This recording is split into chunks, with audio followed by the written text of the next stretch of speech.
There are known knowns, known unknowns, and unknown unknowns. But there are also unknown knowns.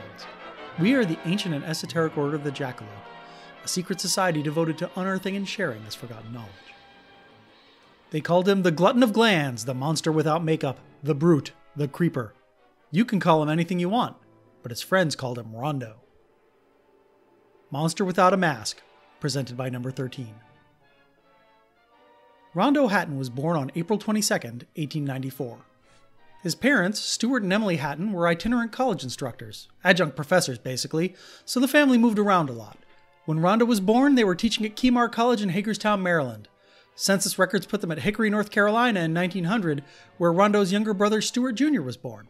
Census records also put them in Charlestown, West Virginia in 1910, where Stuart Jr. died at the age of 11 from acute appendicitis.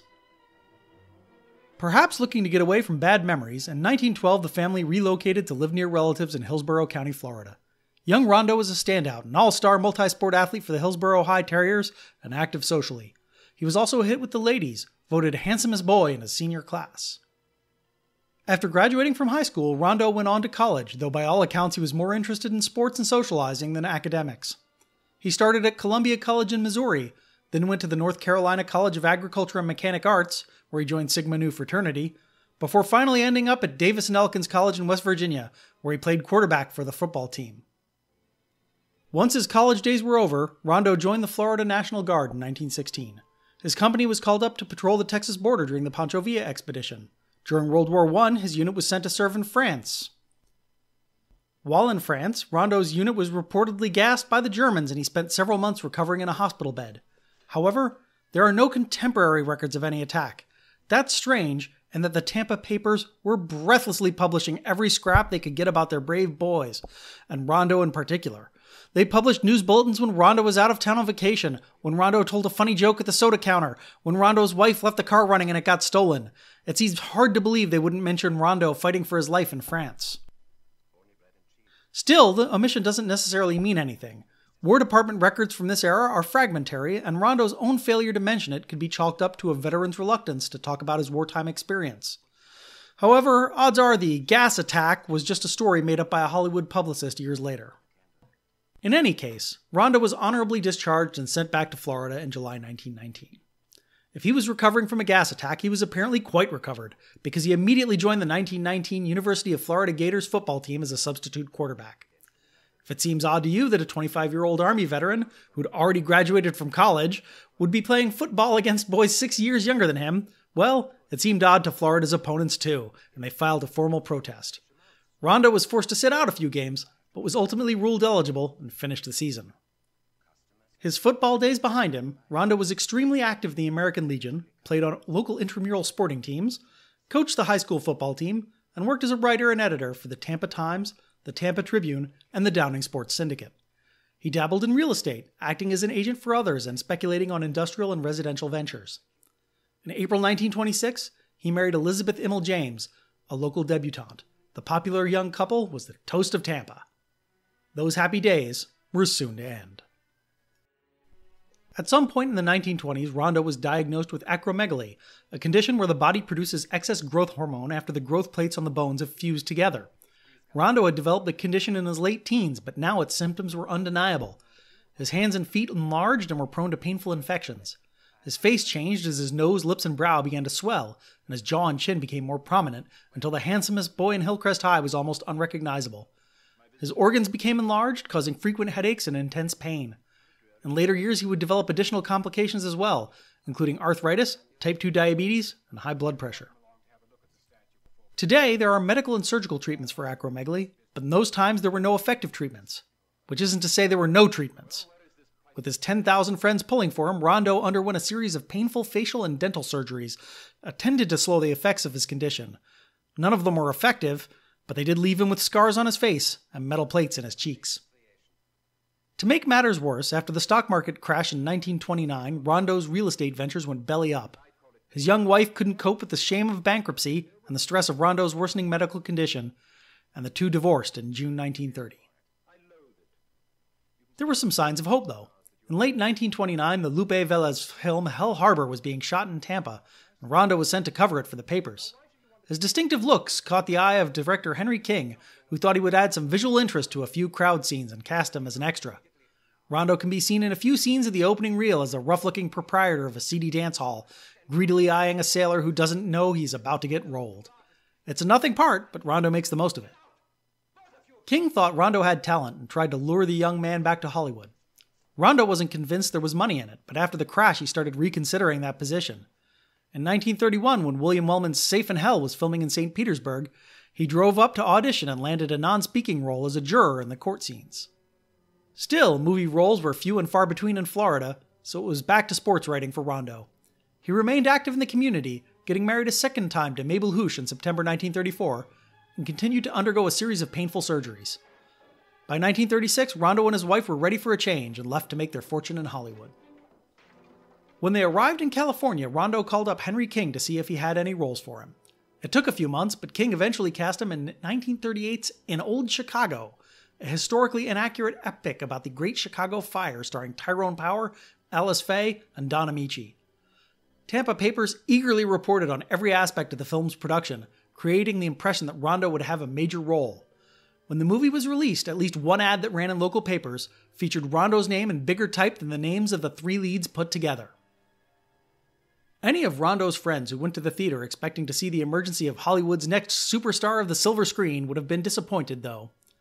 Rondo has a decidedly minor role as Rondo, the bodyguard of the film's antagonist, Gil Warren. He has about 3 minutes of screen time total, mostly standing in the background behind Brian Donlevy and trying to look imposing in spite of the fact that he's clearly shorter than everyone else in the scene. He has about 5 lines, and his delivery is wooden and unconvincing, even on gimmies like, "Thank you." On the plus side, he's definitely a noticeable and visually striking presence, and his underacting is a welcome relief to the over-the-top drunken Irish accents adopted by the other bit players. And he gets to shoot Don Amici in the back in the last reel, so he's got that going for him. Rondo's appearance made him stand out, but it also made it difficult for him to find regular acting roles. He appeared as a bit player in 14 films over the next 7 years, frequently in grotesque roles like Convict, or Leper, or Hunchback, or Ugly Man. Some highlights from this era include a quick appearance in 1938's Alexander's Ragtime Band, a part in 1939's The Hunchback of Notre Dame, where he loses an Ugly Man contest to Charles Lawton's Quasimodo, and the role of Gabe Hart in the 1943 adaptation of The Oxbow Incident. My favorite, though, has to be the 1944 comedy Johnny Doesn't Live Here Anymore, where he appears as a grotesque undertaker in a short scene that plays to all his strengths. Rondo's luck changed when Universal cast him in 1944's Pearl of Death, a Basil Rathbone Sherlock Holmes film loosely based on The Adventure of the Six Napoleons. Rondo plays the Hoxton Creeper, a silent killer who snaps spines for the movie's antagonist only to turn against him at the end. He doesn't have any spoken dialogue, and for most of the movie is only seen in silhouette or dark shadow, but he makes for a frightening figure in a padded suit that bulks out his otherwise lanky frame, and the close-up shots of his giant hands and oddly proportioned face are genuinely terrifying. For his 5 minutes of screen time, Hatton was paid about $400, $5,000 in modern money. The Creeper character struck a chord with audiences, and with Universal executives too. They put him under contract and announced they were developing a new slate of horror characters, which would include Rondo as the Creeper. Those films would take some time to develop, though, and Universal wanted to strike while the iron was hot. So they created roles for Rondo in films they already had in development.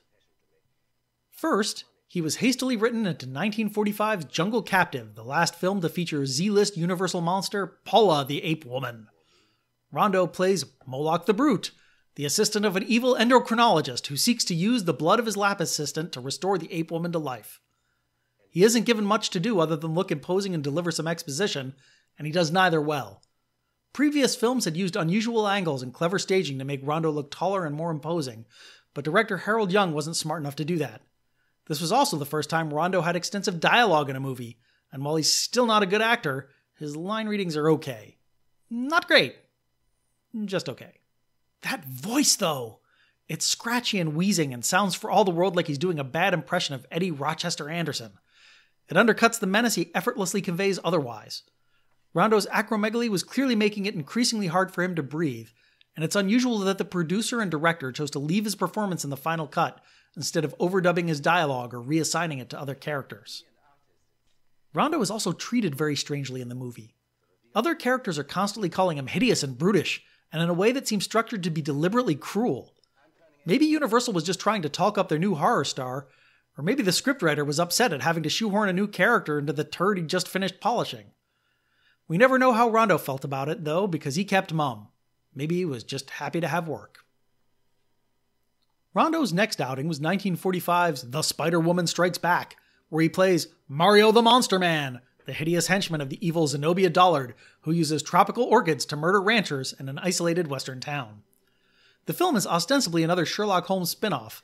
Lead actress Gail Sondergaard had previously menaced Basil Rathbone as a similar but unrelated character in 1944's The Spider-Woman.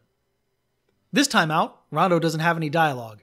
He can play to his strengths like lurking in the background, looking ugly, and occasionally bringing a tray of poisoned milk to the film's lead ingenue. Director Arthur Lubin can't save the terrible script, but he does manage to make the movie visually interesting, making it one of Rondo's more successful outings from that era. If the movies were getting worse, at least the paychecks were getting bigger. Rondo was now commanding $1,250 per picture, or about $18,000 in modern money. In September 1945, Universal was finally ready to begin production on House of Horrors, the first real movie to star the Creeper. Rondo stars as a fugitive killer with a compulsion to murder women. While escaping from the police, he's rescued by a failed abstract sculptor and becomes not only his muse, but his instrument of revenge on the rest of the art world. The movie plays to Rondo's strengths. He has dialogue, but it's short and usually structured to make his affectless line reading seem chilling rather than comical. My favorite? When asked why he had to kill a woman, his only response is, "She screamed." Director Jean Yarborough and cinematographer Mari Gertzman filmed the introduction and horror sequences with some real flair that showcase Rondo's appearance, though even they can't save the movie from scene after interminable scene of nattering art critics and insufferably smug police detectives. The only real problem with the film is that even though the picture had been developed to be a Rondo Hatton vehicle, the script reduces the Creeper to something less than a character and more of a prop. Instead, the spotlight is stolen by Martin Koslak in a scenery-chewing performance as crazed sculptor Marcel Delange. Maybe it was something that happened during filming, or maybe this was a sign that Universal was no longer so high on Rondo.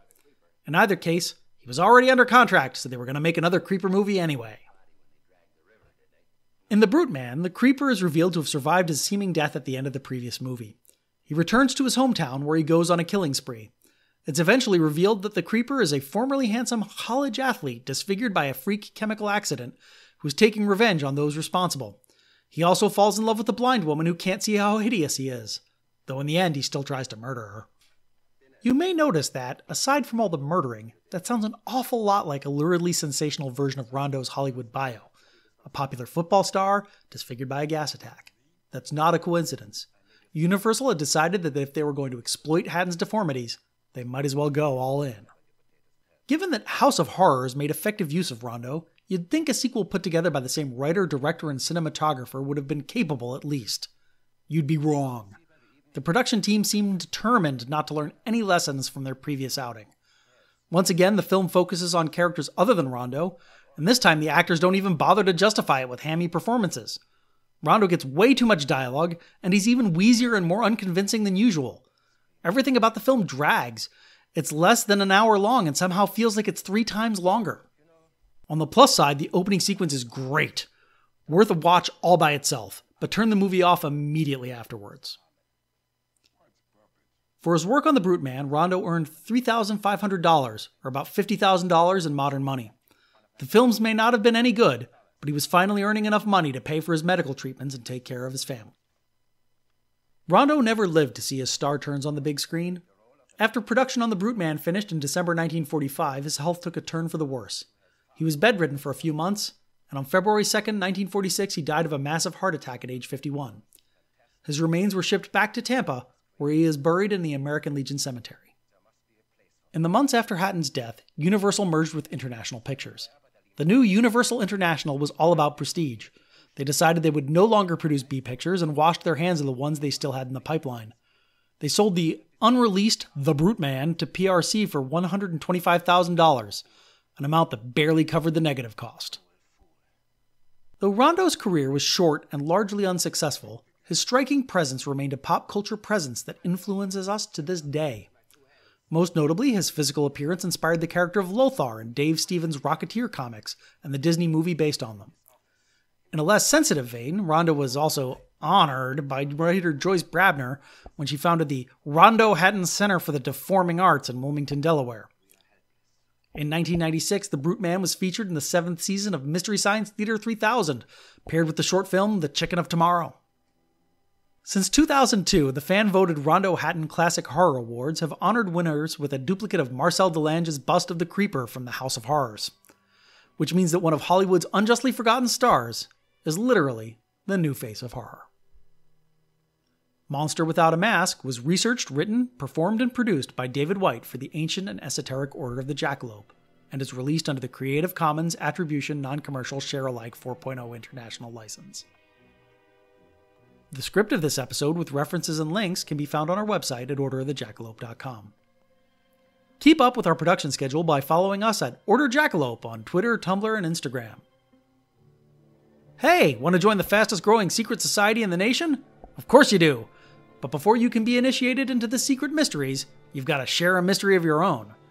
Visit our website at orderofthejackalope.com and click Join Us for more details.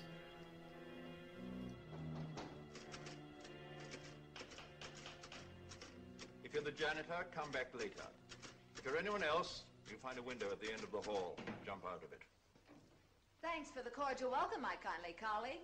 Oh, it's you. In the flesh, and not bad either. Several young men in my mirror tell me that every day. Well, I take it you're in the throes of tearing Steve Morrow's one-man show to pieces because he quarreled with you tonight. I know it. Stephen Morrow, a young man utterly lacking in talent, flaunted his artistic endeavors before the public in a one-man show last Tuesday evening at the 57th Street Galleries. His paintings are devoted exclusively to girls, luscious blondes, sultry brunettes, all wearing the same vacuous expression and very little else.